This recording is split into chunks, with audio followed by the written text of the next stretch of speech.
నమస్కారం. గణిత శాస్త్ర మెథడాలజీకి స్వాగతం. ఈ ఎస్జిటి ఎగ్జామ్ కోసం మీరు గణిత శాస్త్ర మెథడాలజీలో గణిత శాస్త్ర స్వభావాన్ని, గణిత శాస్త్ర బోధనా లక్ష్యాలను గురించి తెలుసుకున్నారు.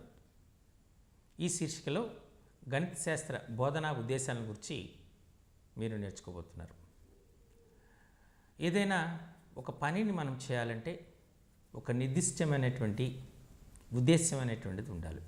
అంటే ఆ పని ద్వారా మనం ఏమి సాధించబోతున్నాము అనేటువంటి అంశము మనకు ముందుగానే తెలిసి ఉండాలి. మనం ఉదాహరణకు ఉపాధ్యాయుడు కావాలనుకుంటున్నాం. ఇది మన యొక్క ఉద్దేశ్యం.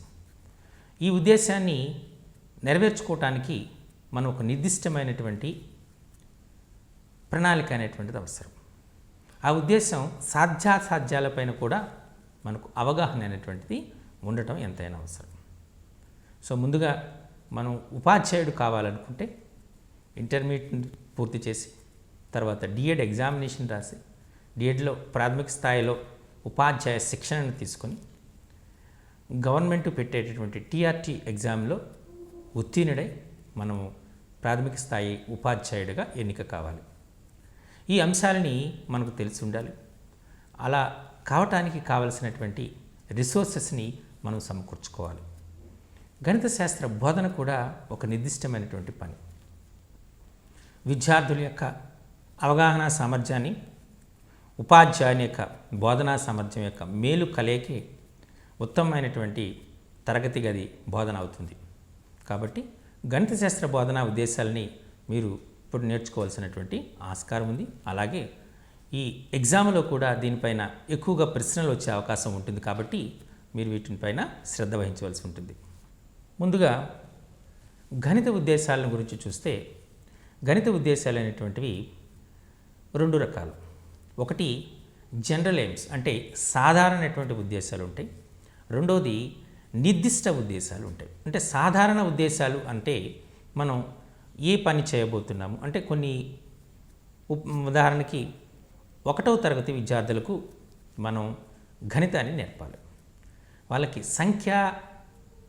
సాంకేతికాలను పరిచయం చేయాలి. అంటే 1, 2, 3, 4, 5 ఇలాంటి ఈ సంఖ్యల యొక్క సాంకేతికాలను తెలియపరచాలి. ఈ సంఖ్యలను నిత్య జీవితంలో ఉన్నటువంటి అంశాలతో అనుబంధాన్ని లేదా సహసంబంధాన్ని ఏర్పాటు చేయడం చేయాలి. 2 పెన్నులు, 3 ఆరెంజెస్, 5 యాపిళ్ళు అని చెప్పడం రావాలి. అలానే 1 నుంచి 20 అంకెల వరకు అంటే 20 సంఖ్యల వరకు 1 నుంచి 20 వరకు విద్యార్థులకు రాయటం, చదవటం రావాలి. 1 అంకె సంఖ్యల కూడికలు, తీసివేతలు రావాలి. దానికోసం వివిధ రకాలైనటువంటి పద్ధతులను ఉపయోగించాలి. అంటే సంఖ్యారేఖపై చూపి సంకలనం చేయటం, చేతి వేళ్లను చూపి సంకలనం చేయటం, అలాగే ఆ సంఖ్యకు లేదా అంకెకు సమానమైనటువంటి గీతలను గీసి లెక్కించటం, ఇలా లేదా అంటే ఇంకా ఉపయోగిస్తే అబాకస్ ఉపయోగించి సంకలనం వ్యవకలనం చేయటం. సో ఇవన్నీ మనకు సాధారణమైనటువంటి ఉద్దేశాలుగానే చెప్తాం. నిర్దిష్ట ఉద్దేశాలు అనేటివి రెండో రకం. దీన్ని స్పెసిఫిక్ ఎయిమ్స్ అనేటువంటి అంటారు. అంటే వీటిని మనం సాధించటానికి మనం ఒక నిర్దిష్టమైనటువంటి ఉద్దేశాన్ని ముందుగానే నిర్ణయించుకోవాలి. అంటే నిర్దిష్టమైన ఉద్దేశాలు అంటే తను నేర్చుకున్నటువంటి ఏ అయితే అంశాలు ఉన్నాయో తర్వాత నేర్చుకోబోయే అంశాలకు దోహదకారిగా ఉండాలి. అంటే 1 నుంచి 20 వరకు అంకెలు నేర్చుకోగలిగాడు కాబట్టి 21 నుంచి 100 వరకు అంకెలను నేర్చుకోగలిగేటట్టు సహాయపడాలి.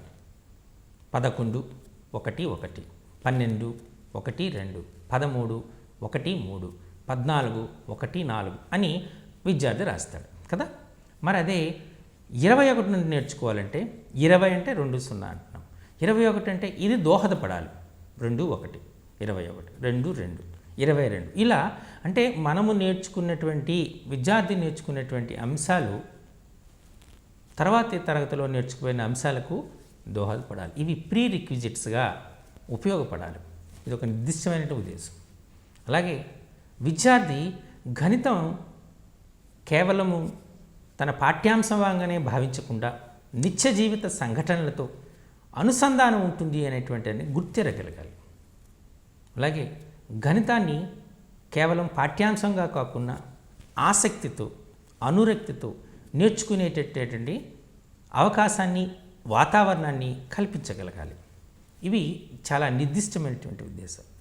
గణితంపై ఎప్పుడైతే ఆసక్తి ఏర్పడుతుందో గణిత అభ్యసనం అనేటువంటిది సఫలీకృతమవుతుంది. తద్వారా విద్యార్థి గణితంలో నిర్దేశిత నైపుణ్యాలని పొందటం జరుగుతుంది. ఈ రెండు రకాలు కాకుండా ఉద్దేశాలని సాధన కాలాన్ని బట్టి రెండు విధాలుగా వర్గీకరిస్తారు. అంటే మనం చేయబోయేటటువంటి పూర్తి చేసేటటువంటి సమయం, దీన్ని అటైన్మెంట్ టైం అంటారు, లేదా సింపుల్గా సాధన కాలము అంటారు. అంటే ఎంత సమయంలో ఈ లక్ష్యాన్ని సాధించగలుగుతామో నిర్దేశించడం అన్నమాట.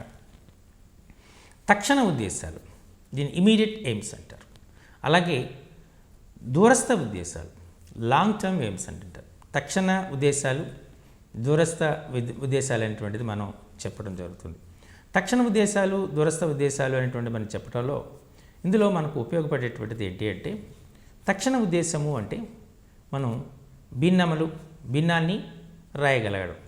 అంటే భిన్నం రాస్తారు 1/2, 3/4, 5/6 అంటే ఆ భిన్నాన్ని రాయగలగడం అనేటువంటి తక్షణ ఉద్దేశం.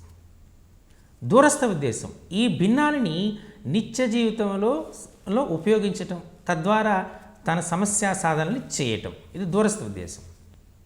ఉదాహరణకి మనం చిన్న లెక్కలు ఇస్తూ ఉంటాం. నా దగ్గర 20 రూపాయలు ఉంది, 10 రూపాయలని ఒక విద్యార్థికి ఇచ్చాను, మిగిలిన అమౌంట్ని ఇంకొక విద్యార్థికి ఇచ్చాను. ఇది చాలా సులభమైనటువంటిది. అదే భాగ రూపంలో చెప్పామనుకోండి, అంటే భిన్న రూపంలో చెప్పామనుకోండి, నా దగ్గర ఉన్న వాటిలో సగము ఒక విద్యార్థికి, మిగిలిన దాంట్లో 3/4 వంతును రెండో విద్యార్థికి ఇవ్వగా మిగిలిన భాగం ఎంత అని ప్రశ్న వేస్తాం. అంటే ఇక్కడ ఏమవుతుంది, ఆ రకమైనటువంటి సమస్యలను కూడా విద్యార్థి సాధించడానికి మనం తోడ్పడాలి. అవి దూరస్థ ఉద్దేశాలు. తక్షణ ఉద్దేశాలు, దూరస్థ ఉద్దేశాలు అనేటువంటి రెండు రకాలుగా ఉంటాయి. మీకు పరీక్షల్లో ఉద్దేశాలని ఎన్ని రకాలుగా వర్గీకరించారనేటువంటి ప్రశ్న వచ్చే ఆస్కారం ఉంటుంది. మీరు ఇచ్చిన దాన్ని బట్టి అంటే రెండు రకాలుగా చేయొచ్చు, అంటే రెండు రకాలుగా రెండు విధాలుగా చేయొచ్చు. రెండు రకాలు అంటే ఏంటి, ఒకటి సాధారణ ఉద్దేశాలు, అలాగే రెండోది లేదా నిర్దిష్ట ఉద్దేశాలు అనేటువంటిది అంటారు. రెండో రకంలో సాధన కాలాన్ని బట్టి, అంటే ఎప్పుడు మనం సాధించగలుగుతామని దాన్ని బట్టి తక్షణ ఉద్దేశాలు, అంటే వెంటనే క్లాస్ రూమ్లోనే మనం సాధించగలిగితే అటువంటి ఉద్దేశాలను తక్షణ ఉద్దేశాలు. అంటే రెండు సంఖ్యలను కలపడం, రెండు సంఖ్యలను తీసివేయటం, లేదా రెండు భిన్నాలను కలపడం, రెండు భిన్నాల్ని తీసివేయటం, భిన్నాన్ని పోల్చటం, ఇటువంటి ఎయిమ్స్ మనం ఉంటే అవి తక్షణ ఉద్దేశాలు అంటారు. అలా కాకుండా దూరస్థ ఉద్దేశాలు అంటే ఈ భిన్నాల ఆధారంగా నిష్పత్తులు, అనుపాతాలని నేర్చుకోవటం, అదే దూరస్థ అనేటువంటి ఉద్దేశాలు. ఇలా రెండు రకాలుగా ఉంటాయి. కాబట్టి వీటి మీద వచ్చేటువంటి ప్రశ్న స్పష్టంగా ఉంటుంది. అందులో సాధనా కాలాన్ని బట్టి ఉద్దేశాలని ఎన్ని రకాలుగా వర్గీకరించారు అనే ప్రశ్న వచ్చే ఆస్కారం ఉంటుంది. అప్పుడు మీరు రాయాల్సింది 2 అని చెప్పచ్చు. అవి తక్షణ ఉద్దేశాలు, అలాగే దూరస్థ ఉద్దేశాలు. అలానే ఉద్దేశాలు ఎన్ని రకాలు అనగానే మనం జనరల్గా ఉద్దేశాలు అనేటువంటి 2 రకాలు, సామాన్యమైనటువంటి ఉద్దేశాలు, అలాగే నిర్దిష్టమైనటువంటి ఉద్దేశాలుగా చెప్పాలి. సో ఈ రకంగా మనకు ప్రశ్న వచ్చేటువంటి ఆస్కారం ఉంటుంది. మరి ఈ ఉద్దేశాల గురించి నేర్చుకునేటప్పుడు ముఖ్యంగా మనం జనరల్గా చెప్పుకోవాలనుకుంటే మొదటిది ప్రయోజనం అంటే మనం గణితం నేర్చుకోవటం వల్ల కలిగేటటువంటి ప్రయోజనం ఏంటి అనేటువంటిది మనం ముందుగానే నిర్దేశించాలి. ప్రయోజనం ఏంటి? ప్రయోజనం గణితం అనేటువంటి నేర్చుకోవటం వల్ల కేవలం గణితం మాత్రమే కాకుండా గణితంతో సహసంబంధమైనటువంటి భౌతిక శాస్త్రము, రసాయనిక శాస్త్రము, అఫ్కోర్స్ మన ప్రాథమిక స్థాయి కాబట్టి మనం ఏం చేస్తామంటే ఈవీఎస్ పరిసరాల విజ్ఞానాన్ని, భాషలని, లలిత కళని, సంగీతాన్ని, అలాగే వైద్య శాస్త్రాన్ని, అన్ని అంశాలు కూడా మనం అర్థం చేసుకోవడానికి గణిత శాస్త్ర జ్ఞానం అనేటువంటిది ఉపయోగపడుతుంది అనేటువంటి విద్యార్థికి తెలియజేయాలి. అలానే మనకు గణిత శాస్త్రం నిత్య జీవితంలో ఎన్నో సంఘటనలకి ఉపయోగపడుతుందని చెప్పడం మనకు సాధ్యం కాదు. గణిత శాస్త్రం తీసుకున్నారు మీరు. గణితం అంటే మనం పిల్లవాడికి చెప్తున్నాం, బాబు వీధిలోకి కాయగూరల బండి వచ్చింది, మీరు ఒక 1/2 కిలో వంకాయలు, కిలో ఉల్లిగడ్డలు తీసుకోండి అని చెప్తాం. చెప్పగానే బాబు దగ్గర ఒక 100 రూపాయలు ఉంటుంది, పట్టుకొని వెళ్తాడు. సో 1/2 కిలో వంకాయలు అంటే కిలో 20 రూపాయలకు వంకాయలు అమ్ముతుంటే అరకిలో అంటే 10 రూపాయలకు కొంటాడు. అలాగే వెల్లుగడ్డలు అంటే ఉల్లిపాయలు మనకు 50 రూపాయల కిలో అన్నాడు, ఒక 50 రూపాయల కిలో వచ్చి అంటే 50 + 10 60 రూపాయలు.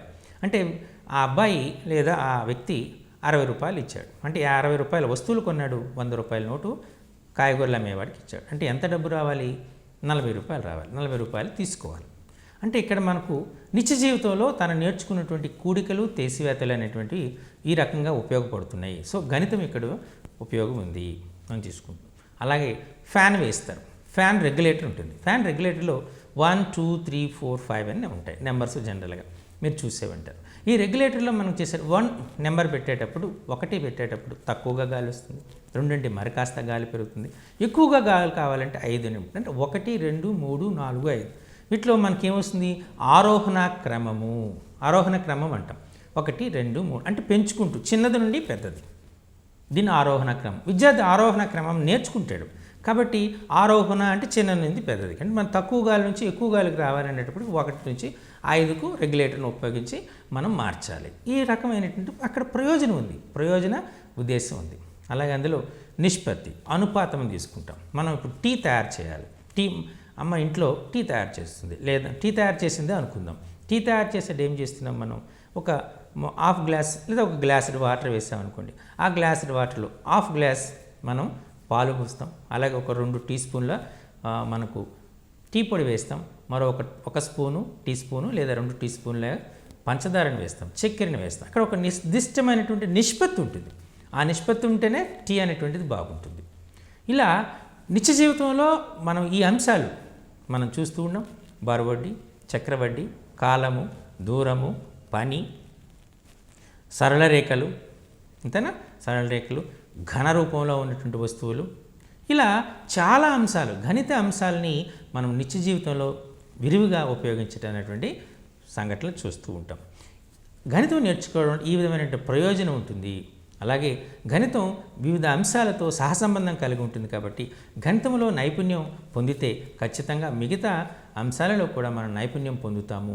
ఇది గణిత అభ్యసనం వలన ప్రయోజనము అని చెప్పటానికి ఆస్కారం ఉంటుంది. ఈ విధంగా ఒక ప్రయోజన ఉద్దేశాన్ని మనం చెప్పటం, అంటే గణిత అభ్యసనం వల్ల ప్రయోజనం ఉంటుంది అనేది విద్యార్థికి అర్థమయ్యేటట్టుగా చెప్పాలి. అలాగే విద్యార్థి కూడా తను గణితం నేర్చుకోవటం వల్ల ప్రయోజనం పొందుతాను అనేటువంటి భావనని కలిగి ఉండాలి. ఇది ప్రయోజన ఉద్దేశం. మరి రెండవది ఉదర పోషణ ఉద్దేశం. ఉదర పోషణ అంటే ప్రతి వ్యక్తి మనం దేనికోసం కష్టపడతాం? సింపుల్గా చెప్తూ ఉంటాడు, కడుపు కోసమే కష్టపడతాం అని అంటాడు. అంటే అర్థం ఏంటి? తన తిండి కోసం, తను బ్రతకడం కోసం కష్టపడతాడు. చదువుకున్నాడు, చదువుకున్న తర్వాత ఏదో ఒక ఉద్యోగం చేయాలి. ఉద్యోగం చేయాలి కదా. ఆ ఉద్యోగం ఏ రకమైన ఉద్యోగం అనేప్పటికీ అప్పటికి మనకు జ్ఞానం అయితే కావాలి. ఏ రకమైన జ్ఞానం కావాలి? గణిత సంబంధమైనటువంటి జ్ఞానం ఖచ్చితంగా కావాలి. అంతేనా? మనం ఒక ఆఫీస్కి వెళ్ళాలనుకోండి, 9 గంటలకు ఖచ్చితంగా కాలాన్ని చూడటం రావాలి. అంతేనా? మన ఇంటి నుంచి మన ఆఫీస్ అనేటువంటిది సుమారు 10 కిలోమీటర్ల దూరంలో ఉంది. అంటే మనం సుమారుగా ఈ హైదరాబాద్ రోడ్లోనే తీసుకుందాం. ఇక్కడ మనం సుమారు 20 km/h వేగం కంటే ఎక్కువ వేగంతో వెళ్ళలేము. అంటే గంటకు 20 కిలోమీటర్ల వేగంతోనే వెళ్ళగలుగుతాం, సరాసరి వేగం చెప్పుకున్నాం. అంటే ఇది మన 10 కిలోమీటర్ల దూరంలో ఉంది. అంటే సుమారు మన ఇంటి దగ్గర ప్రారంభిస్తే ఆఫీస్కి చేరడానికి అరగంట పడుతుంది అని అర్థం. 9 గంటలకు ఆఫీస్ అయితే మనం ఇక్కడ ఎప్పుడు స్టార్ట్ అవ్వాలి? 8:30కే స్టార్ట్ అవ్వాలి. చూసారా? అంటే ఇక్కడ కాలము, దూరము, వేగము, ఈ అంశాలను అన్నింటిని కూడా మనం ఉపయోగిస్తున్నాం. అంటే ఇక్కడ మనకు దేనికి వస్తుంది? మనకు ఉద్యోగం కావాలి అనుకుంటే, ఉద్యోగం చేయాలి అనుకుంటే గణిత అభ్యసనము, గణిత జ్ఞానము తప్పనిసరి. అందుచేతనే 10వ తరగతి వరకు గణితాన్ని తప్పనిసరి బోధనాంశంగా పెట్టడం జరిగింది. చాలా అంశాలు ఇప్పుడు లెక్కిస్తున్నాం. మనం ఒక ఫ్రూట్ మార్కెట్కి వెళ్ళాం, ఎన్ని పళ్ళు తీసుకోవాలి, ఎన్ని కావాలో తీసుకుంటున్నాం. మన ఆరోగ్యం కోసం కూడా మనం చేస్తున్నాం. ఉదయాన్నే లేవగానే ఒక 2 గ్లాసుల మంచినీళ్ళు తాగాలి, లేదంటే రోజుకి సుమారు 3 లీటర్ల మంచినీళ్ళు, అంటే త్రాగే నీటిని మనం చూడాలి అంటున్నాం. త్రాగే నీరుని తాగాలి. ప్రతి అంశానికి లెక్క ఉంటుంది కదా. కాబట్టి ఉదర పోషణ కోసం, మనం బ్రతకడం కోసం, మనం బ్రతకాలంటే జీవించటం కోసం మనం గణిత అభ్యసనం చేయాలి, గణిత జ్ఞానాన్ని పొందాలి అనేటువంటి భావన విద్యార్థుల్లో కలగాలి. అలాగే ఉపాధ్యాయుడు తన బోధనలో లేదా బోధన ద్వారా తెలియజేయాలి. నెక్స్ట్ క్రమశిక్షణ ఉద్దేశం. గణితానికి క్రమశిక్షణకు చాలా అంశం ఉంది. గణితం ఆగమం నుంచి నిగమనానికి, నిగమనం నుంచి ఆగమనానికి, అలాగే మనకు తీసుకుంటే మనకు అబ్స్ట్రాక్ట్ నుండి కాంక్రీట్కి, అమూర్తత్వం నుండి మూర్తత్వానికి, మూర్తత్వం నుండి అమూర్తత్వానికి ఉంటుంది. గణిత అంశాలు కాస్త క్లిష్టతతో కలిగి ఉంటాయి. సో గణితానికి ఒక్కొక్క తార్కిక క్రమము అవసరం. గణితం మనం ప్యాటర్న్స్ని అంటే క్రమాలని అనుసరించి తయారు చేయబడుతుంది. సో ఇన్ని అంశాలైనటువంటి ఉండటం వల్ల గణిత అభ్యసనానికి క్రమశిక్షణ అనేటువంటిది చాలా అవసరం. అలాగే గణితం నేర్చుకోవటం వల్ల క్రమశిక్షణ కూడా వస్తుంది. గణితం యొక్క మూల స్తంభాలు ఏంటి? వేగము, ఖచ్చితత్వం. వేగంగా చేయగలగాలి, ఖచ్చితత్వంగా చేయగలగాలి. అంటే వేగము, ఖచ్చితత్వం ఈ రెండు కావాలనుకుంటే ఖచ్చితంగా క్రమశిక్షణ అనేటువంటిది చాలా అవసరం. గణిత అభ్యసనానికి క్రమశిక్షణ మూలాధారం. అలాగే ఉపాధ్యాయుడు కూడా ఒక క్రమశిక్షణలో బోధనను సాగించాలి. అందుచేతనే పాఠ్యపుస్తకంలో గణితానికి ఒక నిర్దిష్ట క్రమము ఉంటుంది. ముందుగా ఏ పాఠ్యపుస్తకము రేఖాగణిత అంశాలతో ప్రారంభం కాదు, సంఖ్యాశాస్త్రంతో ప్రారంభమవుతుంది.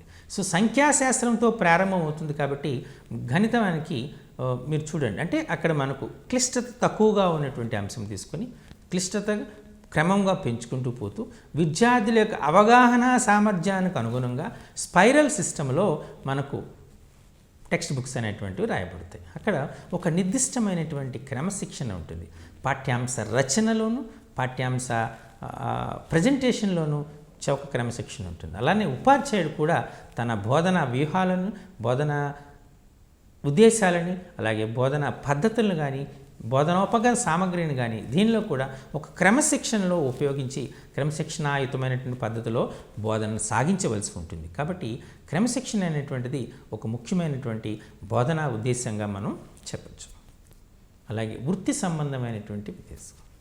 వృత్తి సంబంధమైన ఉద్దేశం అంటే ఇప్పుడు మనం ఒక గణిత టీచర్గా ఉన్నాం, అంటే ఈ గణిత టీచర్గా ఉన్నప్పుడు అంటే లెక్కలు చెప్పేటటువంటి ఉపాధ్యాయుడిగా ఉన్నాం, గణిత శాస్త్రాన్ని బోధించే ఉపాధ్యాయుడిగా ఉన్నాం.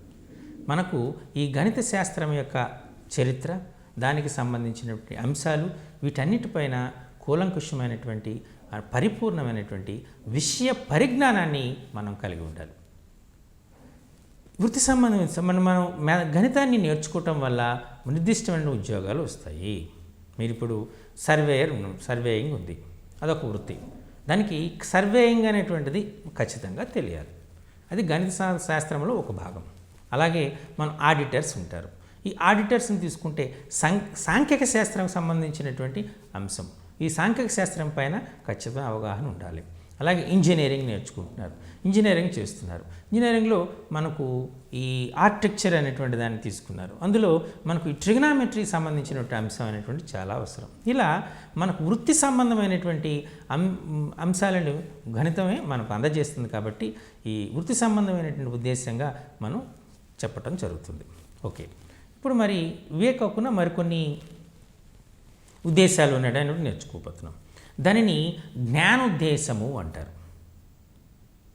ఏ శాస్త్రమైన మన యొక్క జ్ఞానాన్ని అభివృద్ధిపరచాలి, తనకు తానుగానే కొన్ని పనులను చేసుకోవటట్టుగా చేయగలగాలి. గణిత జ్ఞానాన్ని పొందగలగాలి. మీకు తెలుసు, గణితం అనేటువంటిది it's an art of all arts, it's science of all sciences, it's queen of all sciences అంటారు. అంటే కళల్లో ఒక కళ, విజ్ఞాన శాస్త్రంలో ఒక విజ్ఞాన శాస్త్రం. గణితం ఎక్కడైనా ఉంది, గణితం లేని అంశమే లేదు అని ఈ 3 స్టేట్మెంట్స్ మీకు తెలియజేస్తున్నాయి. అంటే గణిత జ్ఞానము అనేటువంటిది తప్పనిసరి. జ్ఞానము అంటే ఏంటి?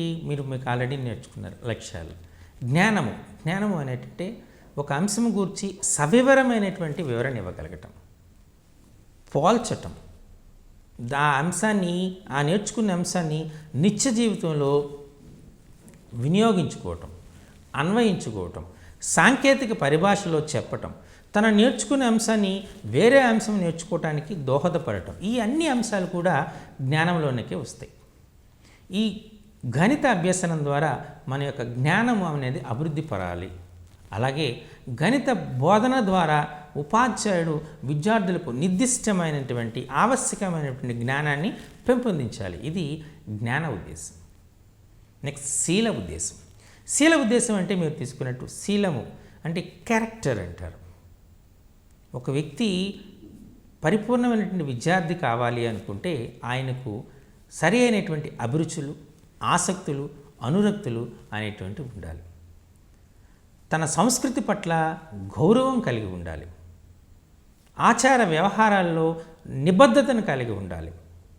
అంటే విద్యార్థి రెగ్యులర్గా పాఠశాలకు రావాలి, పాఠ్యాంశాలు నేర్చుకోవాలి, ఉపాధ్యాయుడు అలాగే పాఠ్యపుస్తకం సూచించినటువంటి అభ్యాసాలను పూర్తి చేయాలి, పూర్తి చేసినటువంటి నిర్దిష్ట క్రమంలో సమాధానం రాయాలి. ఇవన్నీ కూడా ఆయనలో ఉన్నటువంటి క్రమశిక్షణ అలాగే శీలపరమైనటువంటి లక్షణాలు.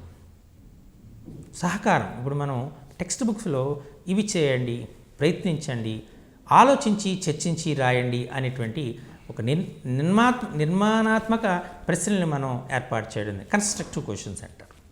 వీటి ద్వారా కొన్ని ఉద్దేశాలు ఉన్నాయి.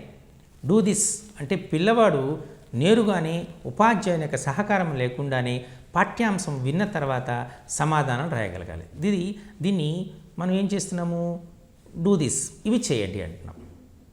అంటే విద్యార్థి తనకు తానుగానే ఎటువంటి సహాయం లేకుండా సమాధానాన్ని రాయగలిగే స్థితిలో ఉండాలి. ఇది మొదటిది. ఇప్పుడు రెండవది తీసుకుందాం. రెండవది ఏంటి అంటే మనం తీసుకున్నది ప్రయత్నించండి. ప్రయత్నించండి విద్యార్థి తన సహాధ్యాయులతో చర్చించాలి లేదా ఉపాధ్యాయుని యొక్క సహకారాన్ని తీసుకోవాలి. సహకారం తీసుకొని ఆ ప్రశ్నలను పూర్తి చేయవలసి ఉంటుంది. అంటే పరస్పర సహకారము, అవగాహన, పార్టిసిపేషన్, ఈ లక్షణాలన్నీ కూడా ఈ ప్రశ్న వలన ఈ రకమైన ప్రశ్నలు వస్తాయి. మూడవది ఆలోచించి చర్చించి రాయండి అన్నాం. విద్యార్థి తన పీర్ గ్రూప్తో సహాధ్యాయులతో ఆలోచిస్తాడు, చర్చిస్తాడు, చివరకు సమాధానాన్ని గణిత పరిభాషలో వ్యక్తపరుస్తాడు.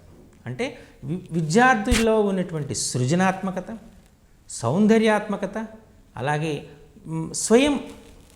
స్వయం అధ్యయనము, సహకారము, తన తోటి విద్యార్థితో సహకారము, పెద్దలని గౌరవించటము, ఇన్ని అంశాలు కూడా ఈ ప్రశ్నల ద్వారా నేరుగా కాకుండా మనం పరోక్షంగా అన్నీ నేర్చుకునే ఛాన్సెస్ ఉంటాయి. కాబట్టి ఈ రకమైనటువంటి శీల నిర్మాణం జరగాలి అనేటువంటి ఒక రకమైన ఉద్దేశాన్ని శీల ఉద్దేశము అనేటువంటి అంటారు. తర్వాత వచ్చినది సంస్కృతికో ఉద్దేశం. సంస్కృతి మన సంస్కృతి అనేటువంటి భారతీయ సంస్కృతిని నేర్చుకోవాలి. మనం అతిథి దేవో భవ, ఆచార్య దేవో భవ, మాతృదేవో భవ, పితృదేవో భవ అంటారు. మన ఇంటికి వచ్చినటువంటి అతిథిని మనం గౌరవించాలి, ఉపాధ్యాయుని గౌరవించాలి, తల్లిదండ్రులను గౌరవించాలి. మన దేశాన్ని, మన దేశం యొక్క లో ఉన్నటువంటి పౌరుని యొక్క విధులు, బాధ్యతలను, హక్కులని తెలుసుకొని భరించాలి. భారతీయ సంస్కృతిని పరిరక్షించేటట్లు నడుచుకోవాలి. పెద్దల ఏడల భక్తి, వినయము కలిగి ఉండాలి.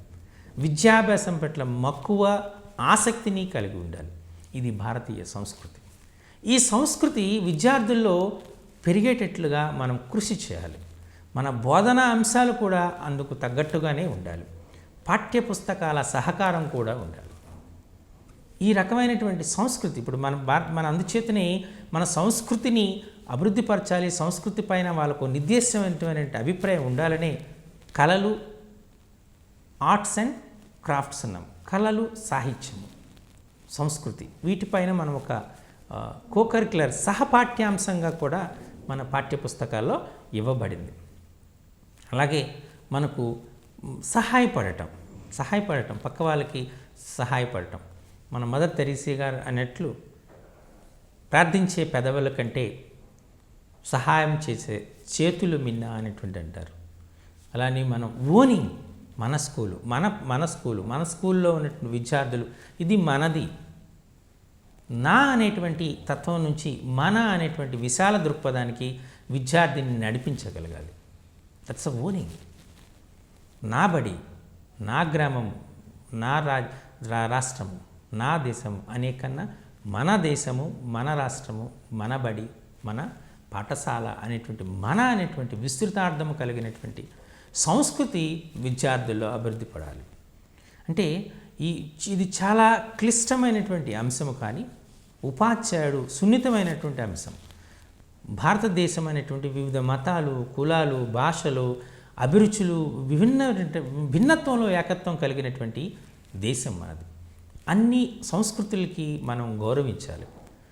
అలానే ప్రతి సంస్కృతికి ఒక నిర్దిష్టమైనటువంటి ఉద్దేశాలు ఉంటాయి, వాటన్నిటిని అర్థం చేసుకోగలగాలి. సో ఇటువంటి భారతీయ సంస్కృతిని అభివృద్ధి పరచడానికి, అంటే కల్చరల్ వాల్యూస్ని విద్యార్థిలో అభివృద్ధి పరచడానికి మనం కృషి చేయాలి మన బోధన ద్వారా. నెక్స్ట్ సన్నుద్దేశం, రెడీనెస్ అంటారు.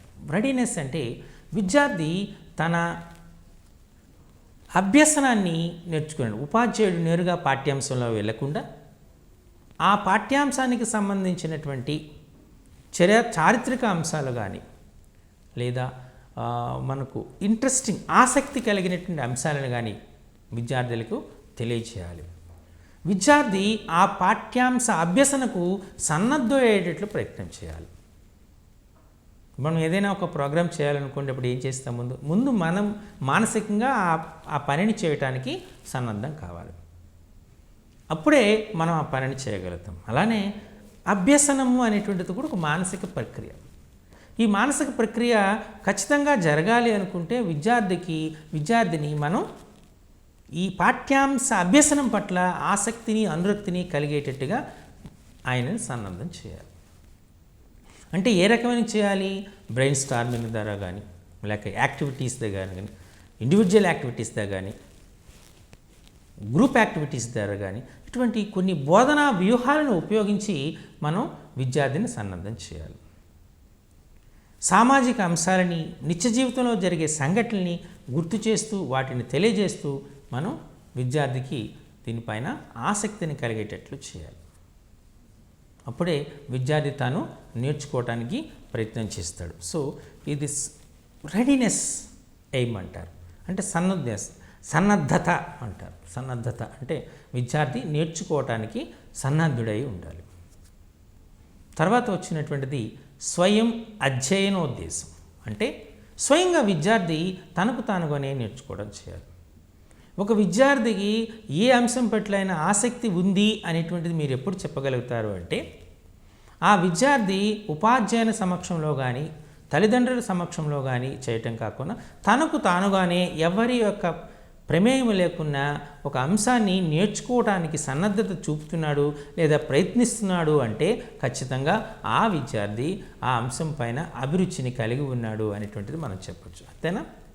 అంటే ఎప్పుడైతే విద్యార్థి స్వయంగా తను అధ్యయనం చేయడం ప్రారంభిస్తాడో ఆ విద్యార్థి ఆ అంశం పట్ల ఆసక్తిని, అభిరుచిని, అనురక్తిని కలిగి ఉన్నాడనేటువంటి చెప్పడం సాధ్యమవుతుంది. అందుచేతనే మనం స్వయం అధ్యయన ఉద్దేశం అంటారు. అంటే వాస్తవానికి గణితం నేర్చుకోవడం వల్ల కలిగే ప్రయోజనం ఏమిటి? గణితం నేర్చుకోవటం వల్ల మిగతా అంశాలకు అది ఏ విధంగా దోహదపడుతుంది? గణితం నేర్చుకోవడం ఏ రకమైనటువంటి మానసిక ఆనందాన్ని పొందుతాం? ఈ అంశాలన్నింటినీ విద్యార్థికి తెలియజేయాలి. విద్యార్థి స్వయంగా దాన్ని అనుభవించాలి. ఎప్పుడైతే ఈ రకంగా జరుగుతుందో ఆయన స్వయం అధ్యయనం అనేటువంటిది చేయడం జరుగుతుంది. ఎప్పుడైతే స్వయం అధ్యయనం అవుతుందో మనకు విద్యార్థి అనేటువంటి వాడు ఆ అంశం పట్ల మక్కువని, ఆసక్తిని కలిగి ఉండడం జరుగుతుంది. ఫలితంగా ఒక ఫలప్రదమైనటువంటి అభ్యసన స్థాయి అనేటువంటిది ఏర్పడుతుంది. ఇప్పుడు ప్రాథమిక పాఠశాలలో గణిత ఉద్దేశాలు ఎలా ఉన్నాయి అనేటువంటిది మనం చూద్దాం. ఇప్పుడు ప్రాథమిక ఉన్నత స్థాయిలో బోధన గణిత ఉద్దేశాలు ఇక్కడ కూడా అన్వయిస్తాయి. అంటే మనం ఉన్నత స్థాయిలో విద్యార్థులు తర్క వివేచన శక్తిని, విశ్లేషణ శక్తిని పెంపొందించాలి. అంటే మనం ఇక్కడ ఏం తీసుకున్నట్టు ప్రాథమిక స్థాయి తీసుకున్నాం అనుకోండి, ప్రాథమిక స్థాయిలో విద్యార్థులు అనేటువంటి వాళ్ళని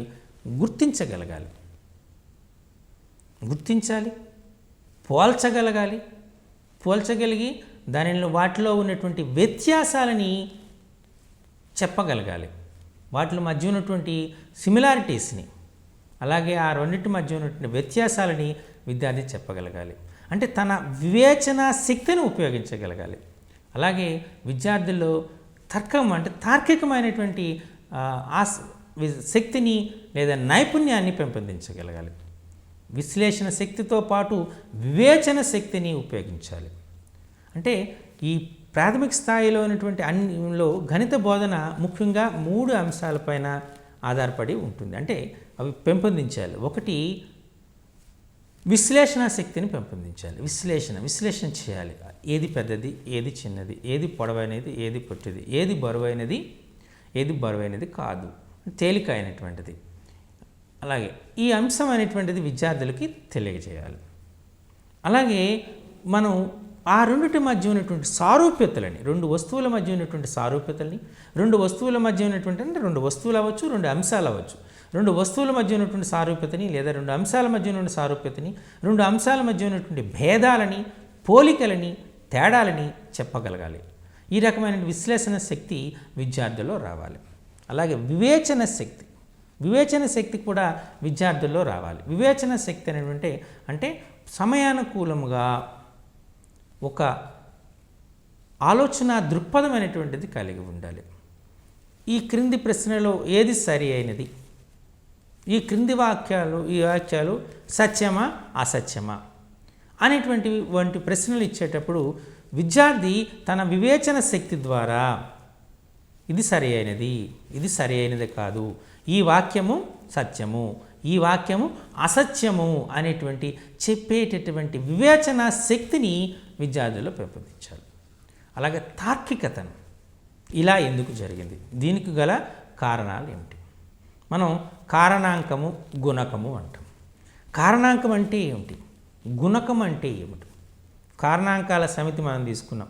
కారణాంకాల సమితి పరిమిత సమితి అంటాం. గుణకాల సమితి అపరిమిత సమితి అంటాం. ఒక సంఖ్య యొక్క గుణకాలు గుణిజాలు అనంతం. 2 1 2, 2 2 4, 2 3 6, 2 4 8, 2 4 6 8 10 ఇలా చెప్పుకుంటూ పోతే ఈ 2 4 6 8 10 ఇలా చెప్పుకుని ఈ వచ్చేటువంటి ఫలితాలన్నీ 2 యొక్క గుణిజాలే. 6 తీసుకున్నాం. 6 యొక్క కారణాంకాలు చెప్పాలంటే 1 2 3 6 అంటే మొత్తము 1 2 3 6 4 కారణాంకాలు ఉన్నాయి. అంటే ఇవి లెక్కించదగివి. కారణాంకాల సంఖ్య లెక్కించదగింది, గుణిజాల సంఖ్య లెక్కించలేనిది. తార్కికత. ఇలా విద్యార్థిలో ఒక రకమైనటువంటి తార్కికతను పెంపొందించగలగాలి గణిత బోధన ద్వారా. ఇది ప్రధానమైనటువంటి ఉద్దేశంగా మనం చెప్పొచ్చు. అంటే విద్యార్థులు విశ్లేషణ శక్తి పెంపొందించాలి, వివేచన శక్తిని పెంపొందించాలి, తార్కికతను పెంపొందించాలి. గణిత శాస్త్ర బోధన ద్వారా రసానుభూతిని, సౌందర్యానుభూతిని, తృప్తిని, జ్ఞానానుభూతిని, వ్యక్తిగత వికాసాన్ని కలుగు చేయాలి. ఇందులో మనం చాలా ఎక్కువ పదాలు వాడాం. రసానుభూతిని అంటే గణిత అభ్యసనం పట్ల ఆనందాన్ని, మక్కువని, ఆసక్తిని విద్యార్థి పెంపొందించుకోవాలి. మనం చాలా ఇంట్రెస్టింగ్ అంశాలు ఉంటాయి. మనం ఫోల్డింగ్ టెక్నిక్స్ ద్వారా మనం ఒకవైపు చాలా ప్రక్రియలను చేయగలగాలి విద్యార్థి. అంటే రసానుభూతి కలగాలి, దాన్ని నేర్చుకోవాలనేటువంటి ఆసక్తి కలగాలి, నేర్చుకోవాలని ఆసక్తి. దానికోసం మనం ఈ గణిత పదకేలిని, పదబంధనాలని ఇవ్వాలి. అలానే గణిత ల్యాబ్స్ని ఏర్పాటు చేయాలి. అలాగే గణిత కృత్యాలని ప్రదర్శింపచేయాలి.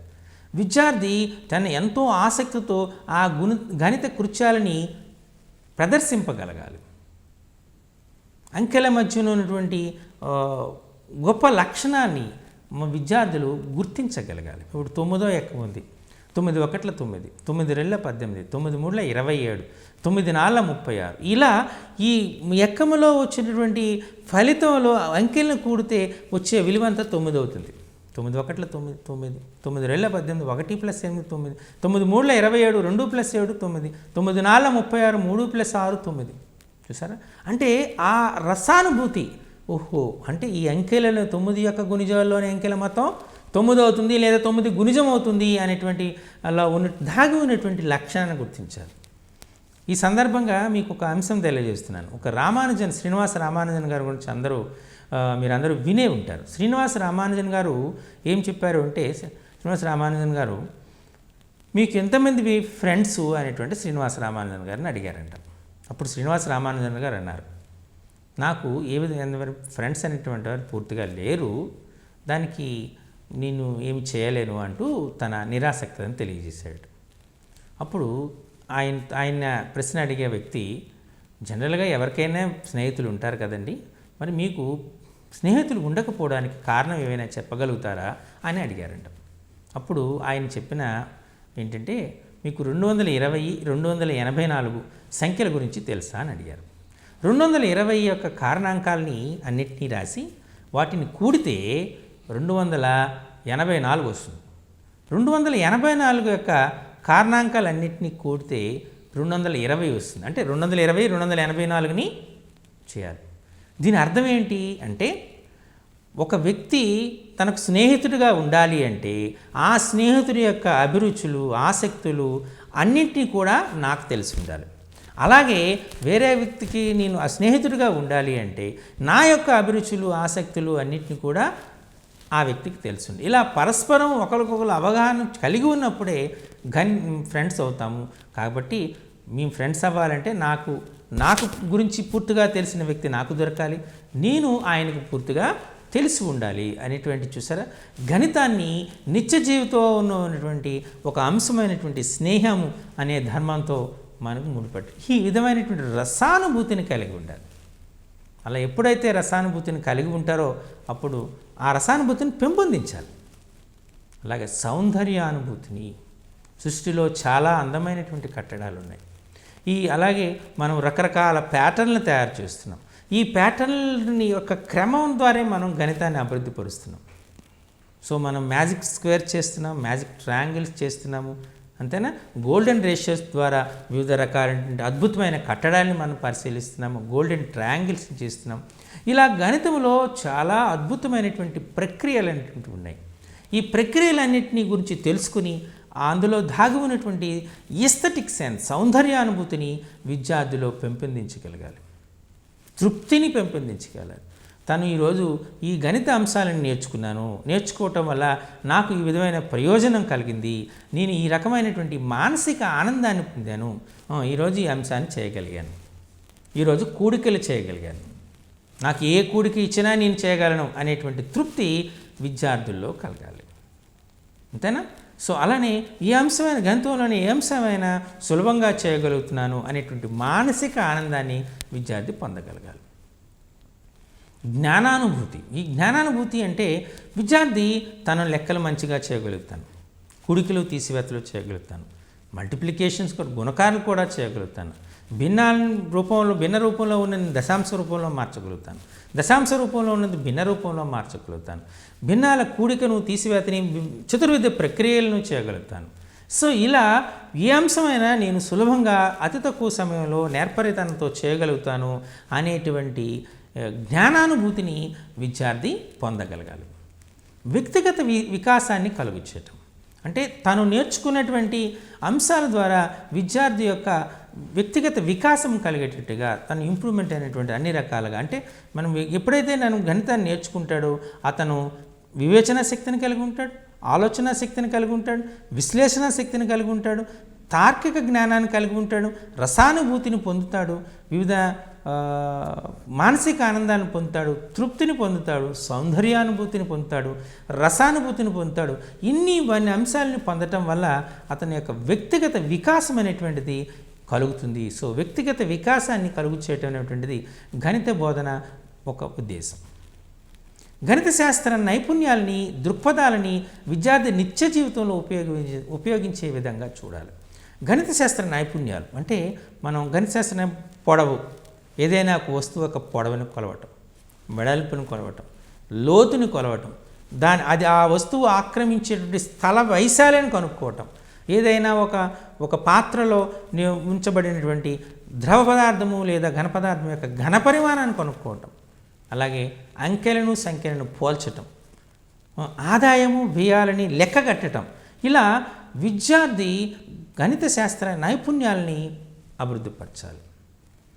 దృక్పథాలు అంటే గణిత అభ్యసనం పట్ల ఆసక్తిని, అనురక్తిని, గణిత అభ్యసనం పట్ల ఉన్నటువంటి మక్కువను పెంపొందించేటట్టుగా ప్రయత్నం చేయాలి. విద్యార్థి నిత్య జీవితంలో ఉపయోగించే విధంగా చూడాలి. ఇది చాలా ఇంపార్టెంట్. తను నేర్చుకునేటువంటి గణిత అంశాలు నిత్య జీవితంలో ఉపయోగపడే విధంగా మనం చూడటటువంటిది చాలా అవసరమైనటువంటి పని. నిత్య జీవితంలో ఉపయోగపడేటట్టుగా ఉండాలి. మీకు ఇప్పుడు ఇంతవరకు చెప్పినట్టు గణితం అనేటువంటిది చాలా అంశాలలో మనం ప్రతి అంశంలో గణితానికి ప్రవేశము లేనటువంటి గణిత అన్వయం లేనటువంటి అంశము లేదు అని చెప్పచ్చు. ఇప్పుడు నేను మీకు ఒక పాఠ్యాంశాన్ని గురించి వివరణ చేస్తున్నాను. ఈ 1 అవర్ టైంలో నేను ఎంత చెప్పాలి, ఏ అంశాలకు ఎంత సమయాన్ని కేటాయించాలి అనేటువంటి లెక్కలను ఆల్రెడీ వేసుకునే ప్లాన్గానే వచ్చి మీకు చెప్పడం జరుగుతుంది. ఇక్కడ కాలానుగుణంగా మనం చెప్పబోయే అంశాలు వాటి యొక్క నిడివి అనేటువంటిది నా మస్తిష్కంలో ఉంటుందన్నమాట. అదొక లెక్క, అంతేనా? ఇప్పుడు మనకు ఒక కెమెరా ద్వారా షూట్ చేసి ఎంత లైటింగ్ పడాలి, ఎంత లైటింగ్ ఉంటేనే క్లారిటీ వస్తున్నటువంటిది. ఒక స్క్రీన్ పైన ఎన్ని వాక్యాలు రావాలి, విజిబిలిటీ ఉండాలంటే ఎన్ని వాక్యాలు రావాలి. ఇలా ప్రతిదాన్ని కూడా నిత్య జీవితంలో మనం ఉపయోగించడానికి ఉపయోగపడుతుంది. ఇప్పుడు మనం ఏదైనా 2 శబ్దాలు ఉన్నాయి, ఆ 2 శబ్దాలు మన చెవికి 1/10 సెకండ్ల కన్నా తక్కువ వ్యవధిలో వచ్చాయనుకోండి, ఆ శబ్దాలను గుర్తించడం సాధ్యం కాదు. 25 సెంటీమీటర్ల కంటే తక్కువ దూరంలో వస్తువును ఉంచితే దాన్ని స్పష్టంగా చూడటం అనేటువంటి సాధ్యం కాదు. గుండె నిమిషానికి 70 సార్లు కొట్టుకుంటుంది అంటారు. అలాగే మన యొక్క బీపీ అనేటువంటిది 80/120 ఉంటుంది అంటారు. ఇలా మన శరీరం యొక్క ఉష్ణోగ్రత, సాధారణ ఉష్ణోగ్రత 98.4 degrees Fahrenheit ఉంటుంది. ఇలా ప్రతి అంశము కూడా, అంటే మనం ఏదైతే గణితంలో నేర్చుకున్న ప్రతి అంశం కూడా నిత్య జీవితంలో వివిధ సందర్భాల్లో ఉపయోగపడుతుంది. ఈ రకమైనటువంటి వినియోగించే విధంగా చూడటం అనేటువంటిది గణిత శాస్త్ర ప్రాథమిక ఉద్దేశం. అలాగే విద్యార్థులను ఉత్పాదన అంటే ప్రొడక్టివిటీ, తను నేర్చుకున్నటువంటి దాన్ని ఉత్పాదక దాన్ని ఉపయోగించేటట్టుగా ఉండాలి. తను నేర్చుకునే అంశాలు ద్వారా కొంత ఉత్పాదన చేయగలగాలి అంటే అర్థము అంటే వేరే అంశాలు నేర్చుకోవడానికి ఉపయోగపడాలి. అలాగే తద్వారా తాను కొంత లాభపడాలి. భిన్నాలు నేర్చుకునేప్పుడు ఒక అంశాన్ని మనని కొన్ని భాగాలుగా విభజించడం అనేటువంటిది చేయగలగాలి. ఎటువంటి తప్పులు లేకుండా చేయగలగాలి. ఒక యాపిల్ పండు ఉంది, యాపిల్ పండు 4 సమానంగా పంచాలి. అంటే ఒక్కొక్కడికి వచ్చే భాగం 1/4 వంతు, అంటే 4 సమాన భాగాలు చేసి ఒక్కొక్క భాగాన్ని ఇవ్వగలగాలి. అంటే ఇక్కడ భిన్నం నేర్చుకున్నాడు, ఆ నేర్చుకున్నటువంటి దాన్ని నిత్య జీవితంలో ఉపయోగిస్తూ ఇట్స్ అ ప్రొడక్టివిటీ, ఉత్పాదకత. అలాగే లాభాలు, నష్టాలు, సామాన్య వడ్డీ, బారు వడ్డీ, కాలము, దూరము, కాలము, పని, అనుపాతము, నిష్పత్తి, ఇటువంటి అంశాలు నిజ జీవితంలో ఉపయోగపడేటట్టుగా చేయగలగాలి. అప్పుడే ఉత్పాదకత అనేటువంటి వస్తుంది. సృజనాత్మకత, క్రియేటివిటీ, తను నేర్చుకున్న అంశాలని చాలా సృజనాత్మకంగా ప్రజెంట్ చేయగలగాలి. అంటే ప్రజెంట్ చేయగలిగిన విద్యార్థి తను నేర్చుకున్న అంశాలు ఒకటి ఉన్నాయి. ఒక పటాన్ని సృజనాత్మకంగా గీస్తాడు, ఒక అంశాన్ని సృజనాత్మకంగా ప్రదర్శిస్తాడు. అలా ప్రదర్శించేటువంటి లక్షణం విద్యార్థుల్లో ఇంప్రూవ్ కావాలి. దానికోసం అందుకనే మనం ప్రాథమిక స్థాయిలో ఒక అంశం గురించి లభ్యమైన అన్ని రకాలైనటువంటి రిసోర్సెస్ని మనం వాడుతూ ఉంటాం. భిన్నాల గురించి చెప్పాలనుకోండి, మనం కాగితాన్ని వాడతాం, తినే పళ్ళను వాడతాం, అలాగే చెక్కలను వాడతాం, గులకరాలను వాడతాం. ఇలా మనకు నిత్య జీవితంలో మనకు లభ్యమైన ప్రతి అంశాన్ని ఉపయోగించుకుని గణితాన్ని ప్రాథమిక స్థాయిలో బోధన అనేటువంటి చేయడానికి ఉపయోగపడుతుంది. ముఖ్యంగా ప్రాథమిక పాఠశాల స్థాయిలోని గణితాన్ని బోధించడానికి ఉపాధ్యాయునికి చాలా సృజనాత్మకత అవసరం. విద్యార్థుల్లో ఆసక్తి అనేది తక్కువగా ఉంటుంది. అలాగే విద్యార్థి యొక్క స్థిరత్వం తక్కువగా ఉంటుంది. విద్యార్థిని పాఠ్యాంశంలో నిమగ్నమయ్యే విధంగా తన యొక్క బోధనా వనరులను ఉపయోగించుకోవాలి. దానిలో ఉపాధ్యాయుడికి చాలా సృజనాత్మకత అనేటువంటిది అవసరం. అలాగే నిర్మాణాత్మకమైనటువంటిది, అంటే ఒక ఆర్డర్లో ఒక పనిని చేయాలంటే ఒక కన్స్ట్రక్టివ్ వేలో అది జరగాలి. ఒక అంశం నేర్చుకుంటే ఒక పద్ధతిలో అది నిర్మాణాత్మకంగా చెప్పగలగాలి. అప్పుడే మనం గణితం పట్ల నిర్దిష్టమైనటువంటి భావన ఉంటుంది. అలాగే జీవితం గడపడానికి సిద్ధం చేయాలి. విద్యార్థి అనేటువంటి వాడు ఒక ప్లాన్డ్గా కన్స్ట్రక్టివ్ వేలో తన జీవితాన్ని అంటే ప్రాథమిక స్థాయిలోనే ఇది అలవాటు పడాలి. నేరుగా ఉపాధి రోజును తను ఈరోజు ఏ పాఠ్యాంశాలు నేర్చుకో ఒక టైం టేబుల్ ప్రకారం ఏ పాఠ్యాంశం సంబంధించిన పుస్తకాలని తన బ్యాగ్లో పెట్టుకోవాలి. అలాగే ఇప్పుడు గణితం ఉంది, దానికి జామెట్రీ బాక్స్ అవసరం అవుతుంది. ఆ జామెట్రీ బాక్స్లో ఉండే అంశాలను పెట్టుకోవాలి. అంటే ఆయనకు కావలసినటువంటి ఏంటి ఏవైతే వర్క్ ఇచ్చారో ఆ వర్క్ను పూర్తి చేయగలగాలి. సమయానికి తరగతి గదిలోనికి ప్రవేశించాలి. ఆ నిర్దిష్ట కాలంలో ఏ అంశాలను చేయాలి, ఇట్లా ప్రతి అంశం కూడా ఒక నిర్మాణాత్మకమైన పద్ధతిలో విద్యార్థి చేసుకోవటం, జీవితం గడపడానికి చేయాలి. ఉదయాన్నే 5 గంటలకు లేవాలి, తన కాలకృత్యాలను తీర్చుకోగలగాలి. తీర్చుకున్న తర్వాత ఉన్న వర్కులను పుస్తకాల బ్యాగులో బుక్స్ అని సరిగ్గా ఉన్నాయో లేదో చూసుకోవాలి. తరగతుల్లోనికి వెళ్ళాలి, తన పాఠశాలకు వెళ్ళాలి. సాయంత్రం వచ్చిన తర్వాత ఉపాధ్యాయుడు ఇచ్చినటువంటి అసైన్మెంట్స్ కానీ హోంవర్క్స్ కానీ పూర్తి చేయాలి. తర్వాత వేగంగానే అంటే తొందరగానే ఆహారాన్ని తిని తొందరగానే పడుకోవడానికి చేయాలి. అంటే early to bed and early to work అంటారు. అంటే వేగంగా తొందరగానే లేవాలి, తొందరగానే పడుకోవాలి. ఇవన్నీ ఈ అంశాలన్నీ విద్యార్థి అనేటువంటి ఒక క్రమశిక్షణాయుతమైనటువంటి నిర్మాణాత్మకమైనటువంటి జీవితం గడపడానికి గణిత బోధన అనేటువంటిది ఉపయోగపడాలి. ఇది చాలా ఇంపార్టెంట్. మరి ఇప్పుడు ఈ గణిత శాస్త్ర బోధన విలువల గురించి మనం నేర్చుకుందాం. ఈ గణిత శాస్త్ర బోధన విలువలు అంటే మొట్టమొదటిగా చెప్పినటువంటిది ప్రాక్టికల్ వాల్యూ, అంటే ప్రయోగాత్మకమైనటువంటి విలువ. ఈ ప్రాక్టికల్ వాల్యూస్ని మీరు చూసి ఉంటారు. ప్రాక్టికల్ వాల్యూస్ అంటే విద్యార్థి తను నిత్య జీవితాన్ని ప్రయోగాత్మకంగా చేయాలి, అంటే ప్రాక్టికల్గా ఉండాలి. ఏదో ఎజంప్షన్స్లో పోయి అంటే అంచనా వేయటం కానీ ఊహలలో కానీ ఊహాత్మకమైనటువంటి ధోరణిలో కానీ ఉండకుండా విద్యార్థి చాలా ప్రాక్టికల్గా ఉండేటట్టుగా చూడాలి. గణితం ఈ ప్రాక్టికాలిటీ మీద ఆధారపడుతుంది. గణితంలో ఏ విధమైనటువంటి ఊహాత్మకమైనటువంటి ఊహాజనితమైనటువంటి అంశాలకు తావులేదు. 2 వస్తువులు అంటే ఖచ్చితంగా 2 వస్తువులే ఉంటాయి. ఇంతవరకు ఉండొచ్చు, అంచనా వేయడం అనేటువంటిది ఉండదు. ఈ టేబుల్ యొక్క పొడవు 15 సెంటీమీటర్లు అంటే 15 సెంటీమీటర్లే ఉండాలి. దానికన్నా ఎక్కువ ఉంటే 15.1 సెంటీమీటర్ అయితే ఖచ్చితంగా 15.1 సెంటీమీటరే అని చెప్పాలి. అంటే ఈ విధమైనటువంటి ప్రాక్టికాలిటీ అనేటువంటిది ఉంటుంది. ఇది చాలా ఉపయోగకరమైనటువంటి అంశం. మరి తర్వాత చూస్తే సాంస్కృతిక విలువలు, కల్చరల్ వాల్యూస్. ఈ కల్చరల్ వాల్యూస్ అనేటువంటి సాంస్కృతిక విలువలు అంటే మనం మీకు చెప్పినట్టు మన యొక్క సంస్కృతిని పరిరక్షించే విధంగా, గౌరవించే విధంగా విద్యార్థి అనేటువంటి వాడు తన విద్యా బోధనని అభ్యసనాన్ని కొనసాగించాలి. ఉపాధ్యాయుడు తన బోధనని కొనసాగించాలి. మన సంస్కృతిలో ఉన్నటువంటి అంశాలు, వాటి పరిరక్షణ విధానాల్ని తెలుసుకోగలగాలి. క్రమశిక్షణతో మెలగాలి, పెద్దలను గౌరవించాలి, నేర్చుకున్న అంశాలని 10 మందికి చెప్పేటట్టుగా ఉండాలి. సామాజిక అభివృద్ధికి తను ఉపయోగపడేటట్టుగా ఉండాలి. తను నేర్చుకునేటువంటి దానికి తన చుట్టూ ఉన్నటువంటి వాళ్ళకు ఉపయోగపడేటట్టుగా ఉండాలి.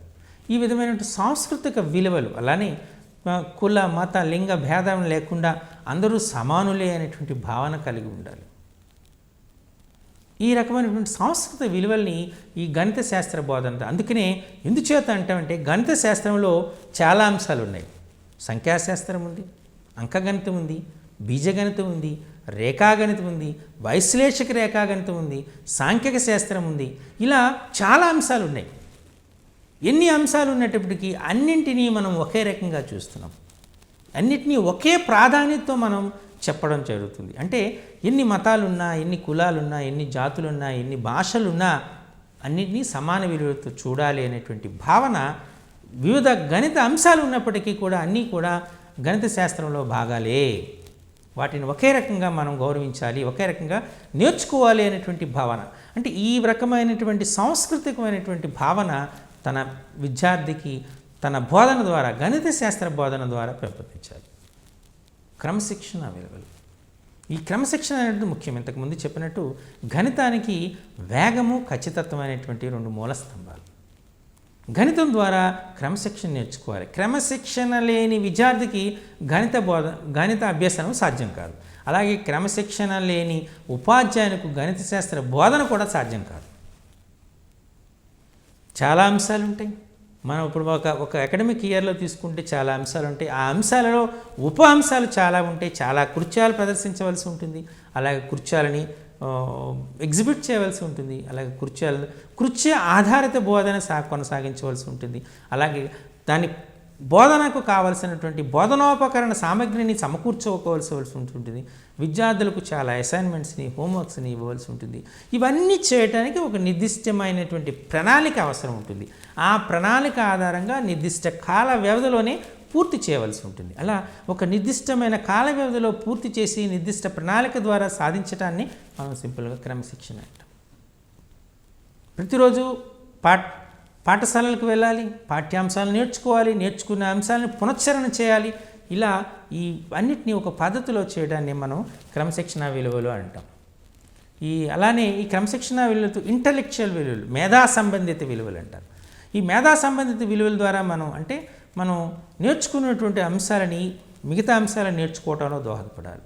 ఒక భాషను నేర్చుకుంటే మిగతా భాషలను కూడా నేర్చుకోవచ్చు. మాతృభాషలో ఎవరైతే నిష్ణాతులు ఉంటారో వాళ్ళు మిగతా భాషలను కూడా నేర్చుకోవడానికి ఆస్కారం ఉంటుంది. అలాగే గణితంలో ఎవరైతే మంచి నైపుణ్యాన్ని కలిగి ఉంటారో మిగతా అంశాలను కూడా నేర్చుకునేది ఉంటుంది. అలాగే మీకు చెప్పినట్టు సౌందర్యాత్మక విలువ అంటే మనం గణితంలో ఉన్నటువంటి ఇమిడి ఉన్నటువంటి ఈ జ్ఞానం మధ్య ఉన్నటువంటి సంబంధాలను గుర్తించగలగాలి. నూతన అంశాలని తయారు అందుచేతనే మనం ఇప్పుడు ఈ సిసి ఎవాల్యుయేషన్ సిస్టంలో మనం ఏం వాడుతున్నామంటే విద్యార్థి కొత్త ప్రశ్నలను తయారు చేయగలగాలి. జనరేటింగ్ న్యూ క్వశ్చన్స్, సృజనాత్మకత. అలాగే విద్యార్థి వివిధ ప్రాజెక్ట్స్ని చేయవలసి ఉంటుంది, మోడలింగ్ చేయవలసి ఉంటుంది, మోడల్స్ని తయారు చేయవలసి ఉంటుంది. ఈ విధంగా విద్యార్థుల సృజనాత్మక విలువలను పెంపొందించగలగాలి. అలాగే మానసిక విలువలను పెంపొందించాలి. అంటే విద్యార్థి మానసిక దృఢత్వాన్ని కలిగి ఉండాలి. విద్యార్థి అభ్యసనం పట్ల ఆసక్తిని కలిగి ఉండాలి. విద్యార్థి తన తోటి విద్యార్థులను గౌరవించేటటువంటి మానసిక లక్షణాన్ని కలిగి ఉండాలి. ఇవి గణిత శాస్త్ర బోధనా విలువలుగా మనం చెప్పేటువంటి ఆస్కారం ఉంటుంది. సో ఈ రకంగా మనం ఈ గణిత శాస్త్ర బోధనా ఉద్దేశాలని విలువలను చెప్పడం సాధ్యం ఉంటుంది. వీటిపైన మనకు ఎక్కువగా ప్రశ్నలు వచ్చే ఆస్కారం ఉంది కాబట్టి ఒక్కొక్క అంశాన్ని చాలా కూలంకషంగా చెప్పడం జరిగింది. వాటి ఆధారంగా అడిగే ప్రశ్నల్ని మీరు సమాధానాలు రాస్తే ఖచ్చితంగా మంచి మార్కులతో మీరు పాస్ అవుతారనేటువంటి అభిలషిస్తూ నమస్కారం.